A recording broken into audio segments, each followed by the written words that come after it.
Hey, welcome guys to the Blind Tag Podcast. I'm joined by James Drake, the New Age Enforcer. He has agreed to come and do a little interview with me. He's going to be January's Spotlight Wrestler. Look, it's not beer. Don't worry. It's not beer. I wish it was. Yeah. And but I'm really thankful that he did this for me. It's got some questions and some of the things that y'all had sent in as well. We'll get started. Some of these questions are kind of easy questions, but I just want to go over them for people who have never met James. If some of you people send in some stupid questions, I'm going to find you and I'm going to chop you hard. That was one of the questions. When did you get your start in pro wrestling? How long have you been doing this? I've been doing this right around 16 years. Got my start in 2002. Yeah, it was late 2001, early 2002, and I had my first match around March or April of 2002. Do you remember the first promotion you worked for? Yeah, it was. How you doing, man, bro? I'm all right. How are you? I hope you win tonight. I do too. Trust me. Because if you do, then that means you win the belt. That's right. I like gold on Christmas. That's the best. But thing was, I saw that video you put on Facebook too. That video you put on there with you talking. Yeah. I watched. I said, that's got to be James Drake on there talking. It is. It's kind of what I'm doing now. I'm shooting one now. But yeah, it was New Blood Championship Wrestling. They were called Atlantic Coast Championship Wrestling then, and there was another Atlantic Coast Championship Wrestling, and kind of sent them a cease and desist order. So that night they changed from ACCW to NBCW, and my opponent that night was Wicked. It was David Reimer. Oh, okay. The fella that wound up training me fully. That was my next question, was who actually trained you and helped you get going in the business? It was David Reimer. David started me right after that, as a matter of fact. I had been training about a month before I had my first match. And then David snatched me up and says, hey, we're going to do this the right way. And he took me and we trained 3 times a week. And then later on I found George South, and George polished me up. That was my question. What was it like being under the learning tree of George? I'm still under the. You will never be out from underneath that tree, but I'm just saying, to be sitting and listening to that man, because he knows more about the psychology of wrestling than anybody could ever understood. He can get a crowd. Man, he's a special individual. We'll just leave it at that. There's only one George South. Period. End of discussion. Nobody else out there is George. Not even George South Jr. is George South. Period. But George is he's fantastic. He's one of those that he's got a lot of knowledge to share, and he actually enjoys sharing. So yeah. It's not. He doesn't look at it as a job. He looks at it as I have an opportunity to teach the next generation. I know just by listening to some of the things he says on Facebook, some of the things he does, that he believes that, doing it the right way and make sure that you keep some of the traditions alive and you keep the respect and don't make a bad name, especially if you learn under him, because you represent him. Absolutely. And listen, fruit, there's only 2 ways. There's the right way and the wrong way. Don't do it the wrong way, fruitcake. All right, well, who were some of your favorite wrestlers growing up? As if people can't tell by what we're looking at. Was there anybody else besides that? There's Arn and Muda. Okay. Arn and Muda, one of my 2 favorites. Muda's the reason I do the Shining Wizard and the Moonsault. Arn is the reason that I look like I do. If you have never seen James wrestle a match, the man can come off the top rope and do a moonsault as beautiful as you've ever seen. And it was surprising because you don't see many big men. I think the last big man that I seen was Vader used to do it. Vader, Bam Bam Bigelow, yeah. Hugh Morris. Yeah. Then there was I don't know if it was the Headhunters or if it was another group that looked like the Headhunters. But there's a tag team of I forget what ethnicity they are, but they're darker skinned fellas. I can't remember whether they're Middle Eastern or wherever they're from. 475 pounds and hits the cleanest moonsault I've ever seen. I would like to see that. I would not. I'm not laying there under it. But another one of the guys that helped train me, Will Snap, he was 325, 350 pounds, and he hit an extremely gorgeous moonsault, and it was really light. And just he could land it and make it look as graceful as somebody that was 115 pounds. Well, let me ask you this question: How would you sum up 2017 for you right now? Nuts. You've Just been nuts. working at Evolve, PWX, APW. Yeah. God, I can't name all the places I try to keep up with where you've been going. I've wrestled in more states this year than I've visited in my entire life prior. How has it gone in Evolve? It's fantastic. The crowds there are just nuts. I haven't made it to a show. They're away, but that's on my bucket list for 2018 is to make it to an Evolve show and make it to a show. They're supposed to be coming back to Charlotte. Oh, that's good. Yeah. Okay. I told him a secret. They're supposed to be coming back to Charlotte. I don't know when, but they're talking about it. The whole thing with Evolve it came out of nowhere, really. I went and worked for WWN, the World Wrestling Network. I went and worked for them at Style Battle in Tampa, out at the Orpheum. And I wrestled a fellow named John Davis. John Davis is another big man that's just, if you've never seen him work, go look his stuff up right now. Like, pause this, go watch a John Davis match, and then come back. But John is just, he looked at me that night and he said, we're going to go out here and tear it up and you're going to have a job. And he didn't lie. By the time I got into the back, my phone was blown up. Just blown completely to pieces. And I got booked for FIP after that and went down and wrestled for FIP. And then he made a phone call and said, hey, I've got an idea for when we come to Charlotte. And then a week out he said, how would you and Anthony Henry like the team? This was in July, I think it was. And I said, we can. We went out there and teamed and won the tag team titles the first night we teamed together and Evolve. I missed that show, kicked myself in the butt to this day that I missed it. But, you know, that was one of my questions was how that started, and now I know. It was one of the most genuine reactions I've ever gotten at a wrestling show. Like, it wasn't one of those where we're just going to cheer you because you're the hometown boys. Right. It was a legit state of shock in the building. Well, what are you looking to accomplish in 2018? What's your goals? Well, what's something that you want to get done? Title or a place that you haven't wrestled yet you would like to get? I'm going overseas in 2018. That's a good goal. That's going to be bucket list goal type stuff. That's happening. And let's see. Before the end of 2018, I hope to wrestle televised in a WWE ring. That would be great. I would love to see you in NXT. Whether it's there, whether it's WWE with Raw, SmackDown, whatever, I don't care. Whether it's NXT, I don't care if WWE sets up their ring for another show and I wrestle on it and it winds up on television. That's just my goal. We'll see what happens. Speaking of Anthony Henry, y'all tag teams and stuff, but recently at PWX you faced him and Shelby for the belt. When do you think PWX will give you a rematch, being that Elijah stuck his nose into that match? I'm not going to give them a choice or an opportunity. I'm just going to go win X16 and get my own shot. That way they can't tell me whether I can or whether I can't. That's a good answer. Ain't that right, Brad Wilson? Yeah, see, he's over there with that stupid high profile approved that. Man, how are you approved by two men that you outweigh by yourself? Let me see that hat. Because I drove them to Florida for Fest. Okay, fair enough. That Look at this hat. That works. Show them the bill. Look. Dislike that. That is awesome. Let's talk about APW since we're at APW. TJ Boss.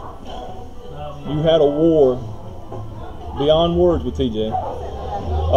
He managed to keep you down, and he captured the belt. Tonight's a table match. You made an awesome video on Facebook. You told what your game plan was. To beat That's it. That's simple. Beating the bed. Had to catch myself again. Got PG. Actually, you can say whatever you want to. Oh, I know that, but there's... Oh, yeah, that's right. Never mind. I'm sorry. I'll keep forgetting. Point at the sign, why don't you? But tell me what it's like wrestling, TJ. No, I don't like it. It's very rare. Like him and Jeff Cobb, and most recently Shane Mercer. And Shane Mercer, listen, Jeff Cobb and TJ Boss are unreal strong. Jeff Cobb might be the strongest individual I've ever been in a wrestling ring with. TJ Boss comes in a close second. But they're both 250 plus. Shane Mercer is 210 pounds and gorilla pressed me over his head. This is a thing that happened. I don't like wrestling anybody where my 280-pound self feels helpless. If you could pick me up off my feet without me having a say-so, I don't want to do it. Well, I like it. Speaking of the tag team that you have with Anthony, I've told you this before. I would love to see y'all get an actual title shot at whoever has the belts for APW. Is that something that's on y'all's radar that you're? Are the belts gold? Yes, they are. In the discussion. That's good, dude. Can I take them to the pawn shop and get money from them? William, don't fire me. Can you give the fans just some of the promotions you're currently working for, just so they can know that if they're watching this in another state and you may be coming that way? Sure. I'll give you some of my upcoming dates. Tomorrow I'm actually in Monroe, North Carolina for XWWX December 23rd. So 22nd? Yeah, 23rd. December 27th, I'm in Atlanta for AWE. January 4th, I want to say, I'm in Memphis, Indiana for IWA Mid-South. On the 5th, I'm in Ohio for Rockstar. That's another place I want to go, Rockstar. The 6th, I believe, we're in Kingsport for Innovate. Then we've got a loop coming up where we're going to XWA in Rhode Island. And we're doing that's on the 18th, I think. Yeah, the 18th we're at XWA in Rhode Island. That Friday, the 19th, we're in Maine for Limitless Wrestling. And then the next day, the 20th, we're actually back in Rhode Island for XWA. So the man's all over. Yeah, well, Anthony and I are going all over the place. You name it, we're going. And listen to this mess. At Rockstar on January 5th, it's me and Anthony Henry against Alexander James and Joe Gacy. That's CZW World Heavyweight Champion Joe Gacy and CZW, I want to say it's Junior Heavyweight Champion Alexander James. So don't miss that show, guys. No, do not. Well, who are some people that you would like to team with or work a singles match with that you haven't had the opportunity yet to do that? I'm not teaming with anybody else. Anthony's it. That's it. That's like until one of the two of us is no longer able, it's not going to happen. It's like Arn and Tully was. Okay. If you saw one, you saw the other. That's the way I want this to wind up. Well, since you brought that up, so do you see anyone that could possibly join y'all to make a nice group of four? Well, be honest, who knows? Doors always open. We weren't meant to be a team. Right. We showed up together and the chemistry was there, so we're a team. We're not just a team. We're one of the best teams around. Okay.